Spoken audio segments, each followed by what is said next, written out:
আসসালামু আলাইকুম। আমি ডক্টর ফারিয়া ইসলাম জুহি, অ্যাস্থেটিক ফিজিশিয়ান এবং লেজার স্পেশালিস্ট হিসেবে কর্মরত আছি কসমোজেন স্কিন কেয়ার সেন্টারে। আজকে আমরা যে বিষয়ে কথা বলবো সেটা হচ্ছে আনওয়ান্টেড হেয়ার অথবা অবাঞ্ছিত লোম। এখন আপনাদের কাছে প্রশ্ন হতে পারে আনওয়ান্টেড হেয়ার অথবা অবাঞ্ছিত লোমটা কখন বুঝবো? প্রয়োজনের তুলনায় শরীরে যদি অতিরিক্ত বেশি লোম দেখা যায় সেটাকে আমরা অবাঞ্ছিত লোম বলে থাকি, অথবা এর একটি মেডিকেল টার্ম আছে, এটিকে বলে হার্সুইটিজম।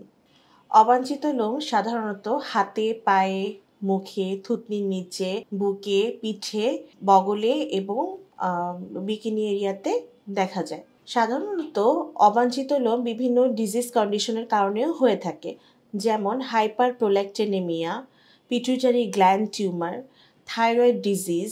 এছাড়া অনেকে লং টার্ম কিছু ড্রাগস নিয়ে থাকেন, যেমন অ্যান্টি এপিলেপটিক, অ্যান্টিসাইকোটিক এবং লং টার্ম যারা স্টেরয়েড খেয়ে থাকেন তাদের ক্ষেত্রেই এই অবাঞ্ছিত লোম দেখা যায়।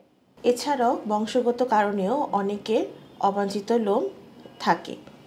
এছাড়া বর্তমানে কমন একটি কন্ডিশনে অবাঞ্ছিত লোম দেখা যায়, সেটি হচ্ছে পিসিওএস, পলিসিস্টিক ওভারিয়ান সিনড্রোম। আমরা এখানে মূলত নির্মূলভাবে অবাঞ্ছিত লোম অপসারণ করে থাকি লেজারের মাধ্যমে, ডায়োড লেজারের মাধ্যমে এবং আইপিএলের মাধ্যমে। ডায়োড লেজারের মেশিনটি এই কসমোজেন স্কিন কেয়ার সেন্টারে অত্যাধুনিক মানের একটি মেশিন রয়েছে। ডায়োড লেজারের মাধ্যমে 60-80% অবাঞ্ছিত লোম অপসারণ করা সম্ভব হয়। এর জন্য আমরা 6 থেকে 8টা সেশন রিকমেন্ড করে থাকি। অনেকের ক্ষেত্রে 8 থেকে 10টা সেশনও লাগতে পারে। এই সেশনগুলো মূলত 1 মাস গ্যাপে নেওয়া হয়ে থাকে। এটি একটি দীর্ঘমেয়াদী ফলাফল।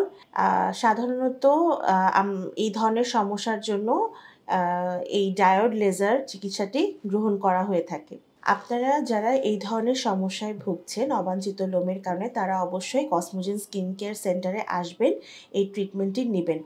আর যাদের আন্ডারলাইং কজের কারণে অবাঞ্ছিত লোম হচ্ছে, তারা অবশ্যই একজন হরমোন বিশেষজ্ঞের শরণাপন্ন হবেন যদি এটি হরমোনজনিত কারণে হয়ে থাকে। আর যদি পিসিওএসের কারণে আপনার অবাঞ্ছিত লোম হয়ে থাকে, তবে একজন গাইনোকোলজিস্টকে অবশ্যই দেখাবেন এবং পাশাপাশি আপনি এই ট্রিটমেন্টটি নেবেন।